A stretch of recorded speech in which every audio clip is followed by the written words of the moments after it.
Hi, everyone. Good morning. It's Margaret Manning here. Welcome to 60 and Me.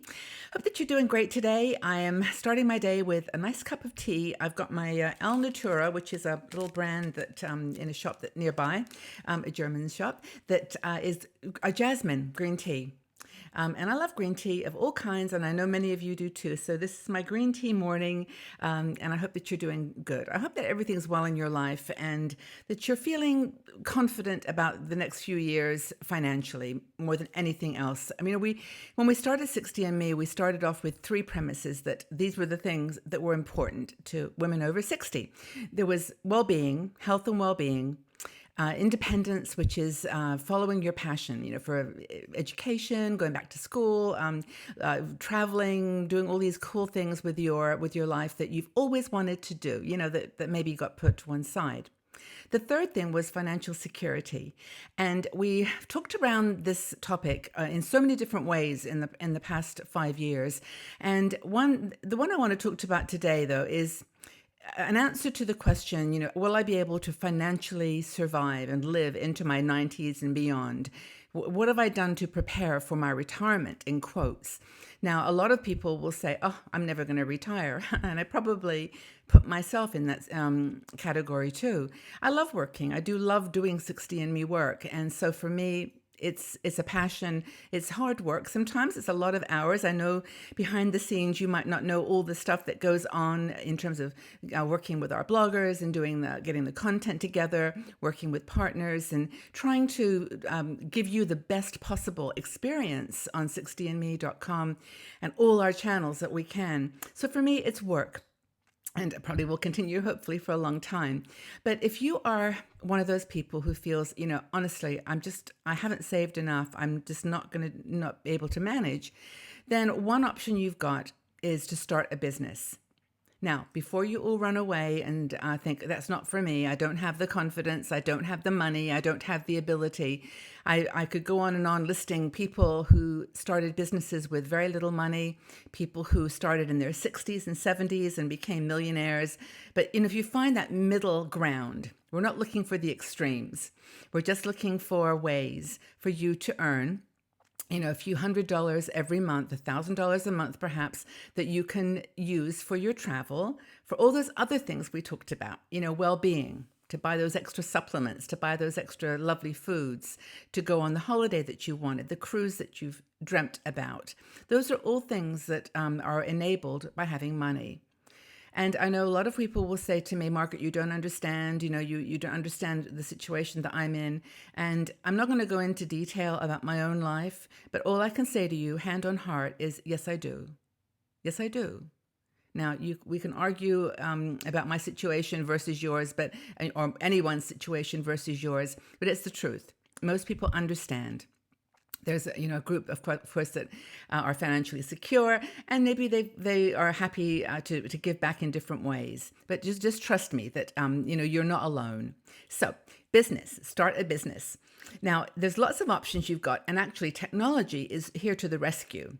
And I could go through the list of choices. We actually wrote an article, 60 creative ways to make money after 60. And I think we listed every possible configuration under the sun. But if you want to start your own business, here's some thoughts. First of all, you got to plan with your head. You've got to be very thoughtful about what you're going to be doing, and plan carefully. Go reach out to experts, talk to friends, but you've got to do it from your heart. It's got to be something that you want to do, that you've always wanted to do, and that you feel is something that's going to be fun for you, not a chore. The whole point of this is to find work, to create a job environment through starting your own business that makes you happy. That's the thing. So first thing to do, start by doing the very basics that you've told your kids to do, that you've told your friends. Write a business plan.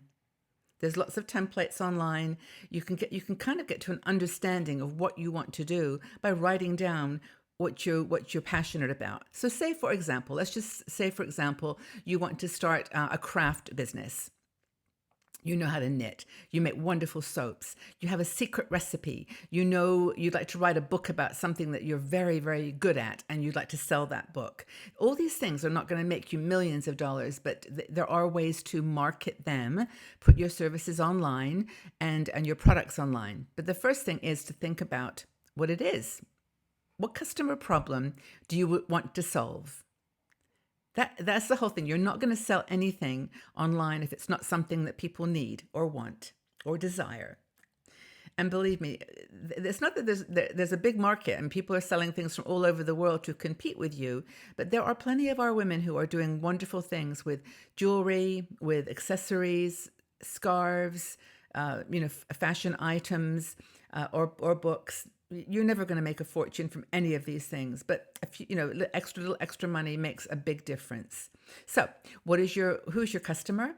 What's the problem that you're trying to solve for them? And by the way, it doesn't have to be a problem. It could just be a desire. So if you make beautiful scarves, you have a technique for dyeing them or for creating them in a special way. It doesn't have to be something they desperately need. It's just something that they want. And the problem solved might be just to look great or feel great or just have something extra in their lives that adds value. So, who are your competitors? Who else is doing this? And don't let this get you frightened, because there's plenty of people doing scarves, for example, or making jewelry, but you can do something unique. And it doesn't have to be, sort of a magical formula. It can be very, very straightforward. So the next thing, of course, once you've decided on your customer, what you're giving to them, what you're solving for them, and also who your competitors are, it's also how are you going to talk about this product? Where are you going to sell it? And that's actually where I got back earlier to the technology being at our advantage. There are lots of online shops like Etsy. Amazon.com now is helping helping entrepreneurs to market their goods, their products, and to provide an infrastructure.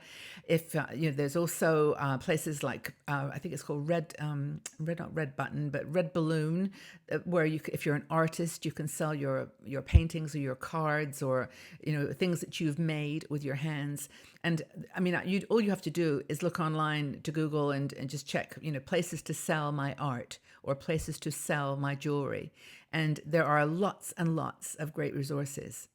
And also, by the way, it's not that hard to build a website these days. And there are plenty of people, again, that this may be a skill that you would want to market. And it's really easy for you to do that. So anyway, get that business plan done. But again, do something that you love so that is not a chore, that it's really something that you want to share. Get support, ask people for help. I mean, it's really, there's people that you've known all your life in your work environment and friends that have known you for years, to just ask them for support. Give them something specific to answer for you. What would your advice be on helping me to market my whatever? And don't just, say, I need your help. Say, I need your help with this specific thing, because that's where the friendships and the networking comes in. I mean, if you aren't on LinkedIn, even if you're not working anymore, it's a great place to just stay in touch with people who are helping entrepreneurs, helping people get started with businesses after 60. Lots of resources right now for you. And it's, of course, I'm going on a little bit about this because I get excited about the possibility that a lot of women don't have the confidence to start a business, but it can be really rewarding and also very profitable. So I'm just saying that there are resources now. You don't have to be afraid. If you are happy where you are with your financial situation, don't stress about it then. There's nothing to worry. This is for those who just want something extra, a little extra. Surround yourself with positive people. Surround yourself with people that say, yeah, that's a really good idea, and you could do da-da-da, instead of people who say, yeah, it's a really good idea, but big difference. And at this time in your life, you just need to be surrounding yourself with people who support you. It's really, really simple. I mean, a lot of women in their 60s are quite modest.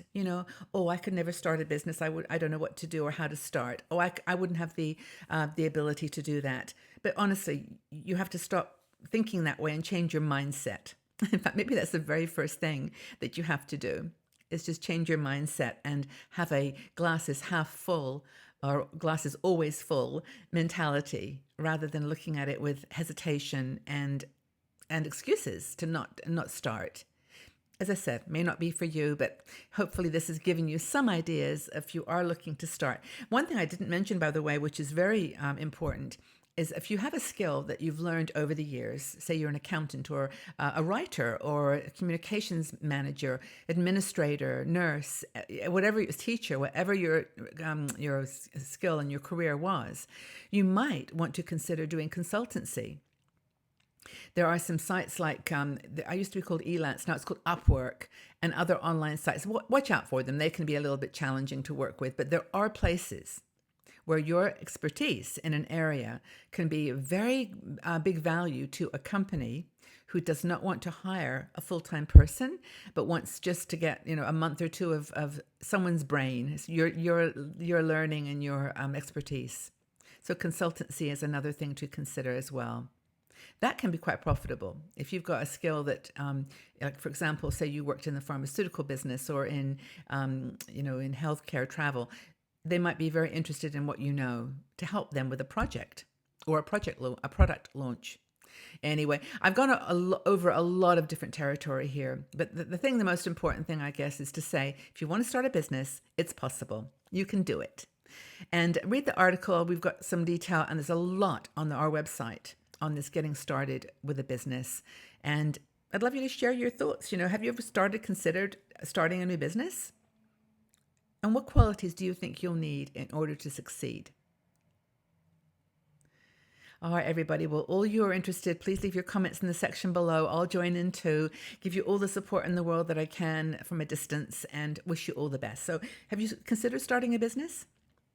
And what qualities do you think you need to get going? Okay, everyone. Well, have a really wonderful day.